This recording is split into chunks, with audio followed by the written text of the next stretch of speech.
나 은퇴하면 뭐 먹고 살라고. 많은 분들이 한 번쯤 이런 생각 해보셨을 거예요. 살면서 가장 큰 두려움이 뭔지 아세요? 바로 불확실성입니다. 특히 돈 문제에서 오는 불확실성은 밤잠을 설치게 하죠. 은퇴를 코앞에 둔 5060대는 물론이고 요즘은 3040대도 불안해합니다. 나중에 연금도 못 받는 거 아냐? 나라가 망하는 건 아니겠지? 농담처럼 던진 말에 다들 씁쓸하게 웃죠. 사실 이런 불안은 괜한 게 아닙니다. 한국만 그런 게 아니라 연금의 본고장이라 불리는 미국도 지금 초비상 상태거든요. 뉴스를 보셨나요? 사회보장연금 소셜 시큐리티 기금 고갈 예상. 미국도 이렇게 흔들리는데 우리는 과연 괜찮을까요? 많은 분들이 연금이라는 단어를 들으면 안정적이고 든든한 노후의 상징으로 생각합니다. 하지만 현실은 갈수록 달라지고 있어요. 이걸 외면하면 은퇴 후 삶이 악몽이 될 수도 있습니다. 오늘은 이 이야기를 조금 현실적으로 그리고 솔직하게 나눠보려 해요. 먼저 미국 이야기부터 할까요? 미국 사회보장제도는 전 세계에서 가장 큰 공적 연금 시스템 중 하나입니다. 그런데 미국 정부는 이미 오래전부터 이대로 가면 고갈된다고 경고해 왔어요. 현재 추산으로는 2034년쯤엔 신뢰기금이 고갈될 거라는 전망이 나옵니다. 물론 그렇다고 연금이 영원되는 건 아니고 세이브로 나오는 것만큼 줄여서 지급할 수는 있다라고도 말합니다. 하지만 감액 지급은 피할 수 없을 거라는 게 문제예요. 왜 이렇게 됐을까요? 한마디로 말해 인구 구조가 변했기 때문입니다. 예전에는 일하는 청년 세대가 많아 세금을 내면 그 돈으로 노인 세대가 연금을 받았어요. 그런데 지금은 저출산 고령화가 심각합니다. 일하는 사람은 줄고 받는 사람은 늘어나죠. 이 구조가 무너지니 재정이 버티질 못하는 겁니다. 이게 미국 이야기라고요? 아니에요. 한국은 훨씬 심각합니다. 한국 국민연금도 2055년에는 기금이 바닥난다는 전망이 공식적으로 나와 있어요. 고갈 시점이 미국보다 뒤라고 안심할 일이 아닙니다. 한국은 출산율이 세계 최저 수준이니까요. 이미 태어날 아기 수가 줄어서 보험료를 낼 미래 세대가 너무 적어요. 여기서 많은 분들이 탄식합니다. 아니, 나 평생 꼬박꼬박 냈는데 왜 못 받아? 너무나 당연한 분노죠. 하지만 시스템이 유지되려면 돈이 들어와야 하는데 보험료 낼 사람이 줄어들면 재정이 고갈되는 건 너무나 단순한 산수입니다. 이게 잔인한 진실이에요. 실제로 한국 정부도 보험료를 올리거나 지급 나이를 늦추거나 지급액을 줄이거나 하는 개혁을 추진 중입니다. 미국도 마찬가지예요. 은퇴 연령을 올리거나 부자에게 더 걷거나 지급액을 줄이는 방안을 논의 중입니다. 자, 이제 여기서 중요한 질문이 나옵니다. 그럼 나보고 어떡하라는 거냐? 바로 여기에 오늘 글의 핵심이 있어요. 남이 해결해 주길 기다리면 안 된다는 겁니다. 국가연금이 일정 부분 역할을 해주긴 할 거예요. 하지만 그걸로 노후를 충분히 보장받기는 어려워졌어요. 그러니 개인이 대비해야 합니다. 이게 너무 막막하게 느껴지죠? 내가 뭘 어떻게 해? 그런 분들을 위해 지금부터는 조금 더 현실적인 이야기를 해볼게요. 먼저 현실적인 사례 하나. 서울에서 만난 65세 김 선생님 이야기입니다. 평생 교사로 일하고 퇴직 후 공무원 연금을 받습니다. 월 230만 원 정도. 딱 들으면 괜찮네 싶죠? 그런데 문제는 물가와 생활비예요. 아파트 관리비, 의료비, 손주 용돈까지 생각하면 월 300만 원이 필요합니다. 결국 연금만으로는 빠듯해요. 김 선생님 부부는 지금도 소일거리를 찾고 텃밭을 가꾸면서 생활비를 줄이는 노력을 계속하고 있습니다. 연금이 있어도 플러스 알파가 꼭 필요하다는 걸 보여주는 사례죠.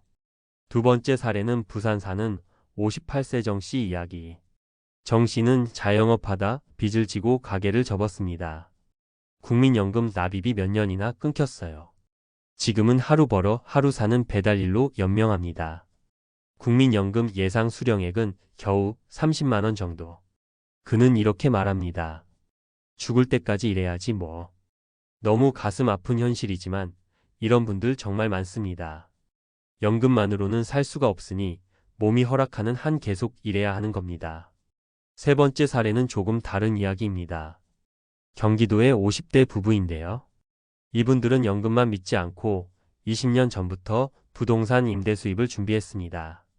아파트 한 채를 전세 주고 자신들은 작은 빌라로 이사해 남은 전세금을 투자했어요.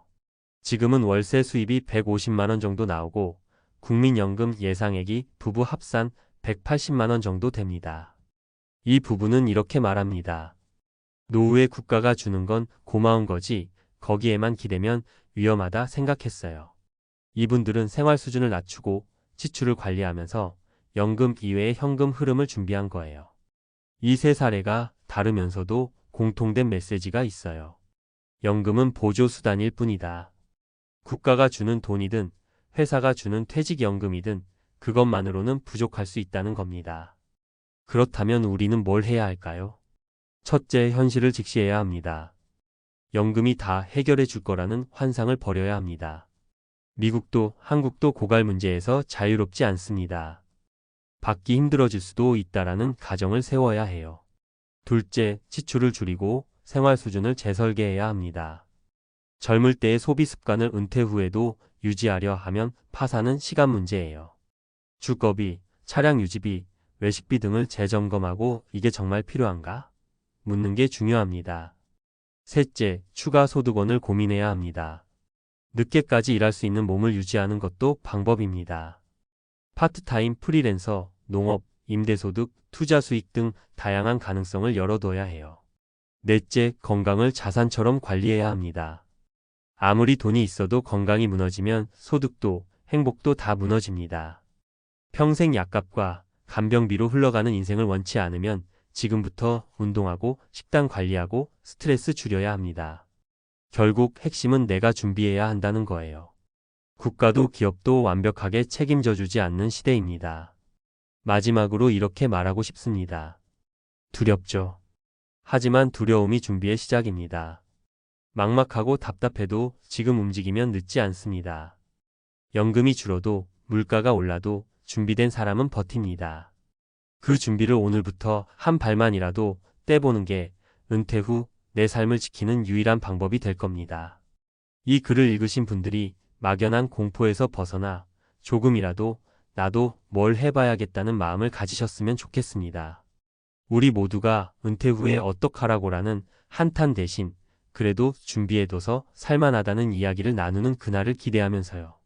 그럼 앞서 이야기했던 연금 고갈 문제와 국가가 다 해주지 않는 시대라는 현실을 받아들이는 데서 한 걸음 더 나아가 구체적으로 이제 뭘 준비해야 하나?를 전문가적인 시각에서 현실적으로 풀어볼게요. 오늘 말씀드리는 건 거창한 재테크 이론이 아니라 실제로 한국에서 5060대가 지금 당장 활용할 수 있는 수준의 현실적인 방법입니다. 먼저 첫째, 국민연금 전략적으로 이해하고 활용하기. 많은 분들이 어차피 고갈될 건데 왜 내냐? 중간에 납입 중단하거나 이미 가입을 안 하시는데 전문가 입장에선 권하고 싶지 않아요. 왜냐하면 국민연금은 기금이 고갈되어도 완전히 지급을 멈추지 않기 때문입니다. 고갈되면 정부가 세금을 걷어서라도 줄어든 금액이라도 줍니다. 예상되는 시나리오는 2055년 이후엔 지금의 6,070% 수준으로 지급이 깎일 가능성이 크다는 거예요. 하지만 그걸 감안해도 무조건 이익인 구조입니다. 지금 50대라면 국민연금 예상 수령 나이가 6,568세 정도인데 이 시점까지 납입을 이어가면 월 8만 120만 원 소득 수준에 따라 다름을 평생 받게 됩니다. 팁 하나 드리면 이미 계속 가입제도 활용이에요. 60세에 직장 보험이 끊겨도 65세까지 납입할 수 있게 하는 제도입니다. 이걸 쓰면 연금액이 520%까지 더 늘어날 수 있어요. 국민연금공단에서 상담 받아보시면 정말 자세히 알려줍니다. 두 번째, 퇴직연금 IRP, DC 관리 철저히 하기. 많은 직장인들이 퇴직금이 회사 퇴직연금 제도로 쌓이는데 DC형이나 IRP 계좌로 개인이 운용할 수 있게 되면 대개 그냥 예금으로 놔둡니다. 예금이자 2% 남짓인 걸로 10년 굴리면 실질 가치가 반토막이 나죠. 반면에 국내 채권원합, 글로벌 채권, 글로벌 주식펀드, ETF 등을 일부 섞어 평균 연 46% 수익률을 유지하면 물가 상승을 방어하고 더 큰 연금 수령액을 확보할 수 있습니다. 예를 들어 1억 원을 IRP에 넣어두고 연 2%면 10년 뒤 세후 약 1.2억 원이 되지만 5% 수익률이면 1.6억 원이 넘습니다. 이 4천만 원 차이가 결국 매달 나오는 연금액을 2,030만 원 이상 늘려줄 수 있어요. 팁은 간단합니다. IRP, DC형 계좌, 내 투자 상품을 예금 100%에서 펀드 ETF로 일부 분산. 연 12회 리밸런싱으로 리스크 조절. 은행, 증권사, 프라이빗 뱅커 말만 듣지 말고 본인도 공부. 세 번째, 건강이 최고의 자산임을 명심하기. 뻔한 소리 아니야? 하실 수 있지만 전문가 상담에서 실제로 제일 강조하는 게 이겁니다. 노후 파산의 주요 원인은 의료비와 간병비입니다. 예를 들어 70대 부모님의 뇌졸중 입원 사례를 보면 초기 병원비만 1,000만 원, 이후 요양병원 1개월 12만 150만 원 수준입니다. 2년만 입원해도 3천만 원이 훌쩍 깨집니다. 여기에 장기요양보험 혜택도 있지만 100%는 못 막아요. 결국 자식 지원을 받거나 노후 자산을 다 써야 하는 상황이 벌어집니다. 그래서 지금 50대라면 정말 사소해 보여도 중요한 준비는 아래 세 가지입니다. 혈압 혈당 관리 철저, 가장 흔한 만성질환 예방. 주 3회 30분 이상 유산소 근력 운동 낙상 골다공증 예방. 정기검진 미루지 않기. 건강은 돈보다 우선순위가 높습니다. 돈이 있어도 건강을 잃으면 쓸모가 없으니까요. 네 번째, 주거비용 재설계하기. 한국에서 노후 파산 이유 1위가 바로 주거비예요. 많은 분들이 이 나이에 전세월세로 옮기긴 싫어 집은 마지막 자존심 하십니다.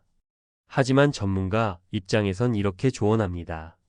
주거가 너무 비싸면 인생이 너무 빠듯해진다.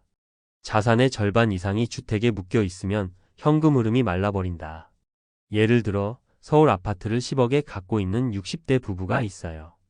보증금 빼고 전세로 살면 56억을 만들 수 있고 그 돈을 월세 수익형 부동산이나 채권 배당주로 굴리면 월 10만 150만 원 추가 현금 흐름이 가능합니다.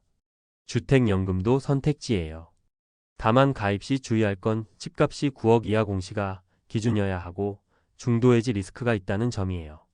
전문가와 꼭 상담하고 결정하시면 좋아요. 다섯 번째, 소득원 다각화 고민하기. 정년퇴직하면 소득이 뚝 끊긴다고 생각하는 분들 많은데 사실은 작게라도 계속 벌 수 있는 구조를 고민해야 합니다. 실제 상담 사례를 보면 동네 경비미와 주차 관리 월 100만 원, 경력 살린 자문 강의 월 3,050만 원, 유튜브 블로그 중고 거래 월 1,020만 원. 이렇게 소득원을 3개 이상으로 쪼개면 리스크가 줄어요. 팁은 이겁니다. 내 몸이 허락할 때까지 소득원을 한 가지라도 유지하기. 이게 곧 노후의 치매 예방, 우울증 예방에도 효과가 있습니다. 마지막으로 한 가지 더, 가족과의 대화를 권합니다. 은퇴 설계에서 가장 어려운 건 사실 마음의 문제입니다. 배우자와 소비 생활 수준 재조정하기. 자녀에게 현실적 지원 한도 솔직히 말하기. 부모 돌봄 부담 형제 자매와 나누기. 이 대화를 피하면 나중에 훨씬 큰 갈등이 옵니다. 은퇴 설계는 돈 이야기자 관계 이야기이기도 해요. 정리하자면 이렇습니다. 국민연금은 끝까지 내고 이미 계속 가입 활용. 퇴직연금은 예금만 넣지 말고 분산 투자. 건강관리가 최고의 재테크. 주거 비용을 줄여 현금 흐름 늘리기. 작게라도 소득원 23개 만들기. 가족과 솔직히 대화하기. 이게 은퇴 전문가들이 실제 상담에서 권하는 현실적인 플랜이에요. 화려하진 않지만 가장 확실한 방법입니다. 불안하신가요? 그 불안이 오늘 준비를 시작하는 힘이 됩니다. 나중에 어떻게 하라고 가 아니라 이제부터 이렇게 준비해보자는 마음이 여러분 노후를 정말 달라지게 할 거예요. 제가 드릴 수 있는 가장 현실적인 조언이었습니다. 꼭 하나라도 오늘부터 해보시길 진심으로 바랍니다.